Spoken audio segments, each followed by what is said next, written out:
Hi everyone, this is Jacob and it's finally Friday. Today I wanted to go over the Archives tab and how we can archive our configurations, both manually and automatically, and also what we can do with those configurations after they are archived.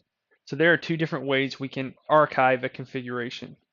The first is just by going to Devices and right-clicking a device and going to Archive and Configuration, and we can back up a configuration right here.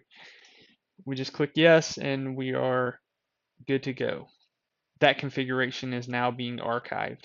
A second way to archive your configurations is going into the Archives tab.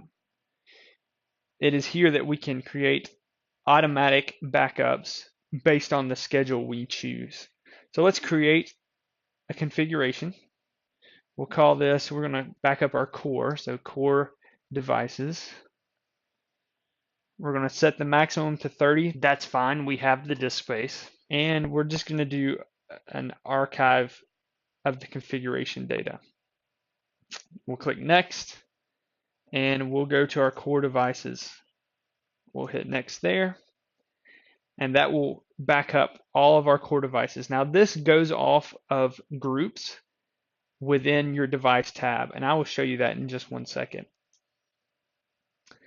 Now that we do that, we can set it to daily, never, now, on startup. So every time Management Center starts up, it would back up those devices.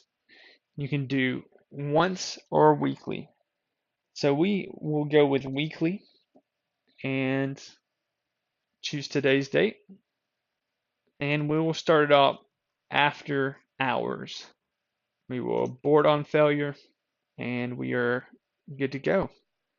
That will now go into a core device right here, and it'll show you every time it backs up, they will end up in this file in folders based on date.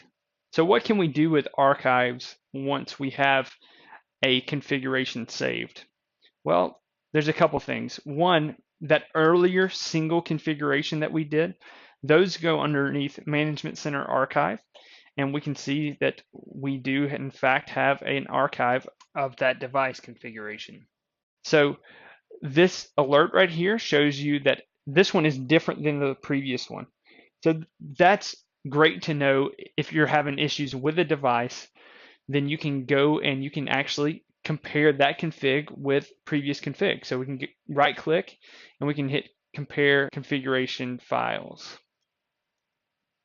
We can go down and select the one we just ran at 3, and we can select another one, previous one, and we can hit compare, and you can see right away, oh, we have ports disabled. So we will know if we have anything hanging off those ports, that's why we're having issues with it, because the ports have been disabled.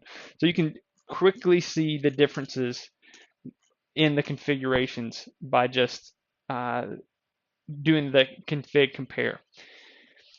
We can also do that from within the device screen. You can just right click and click on compare last config.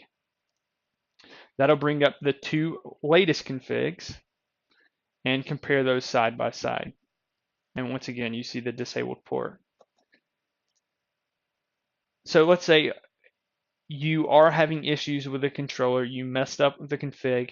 You can go in and you can change all those by CLI, or you could just right click and you can come in here and restore configuration.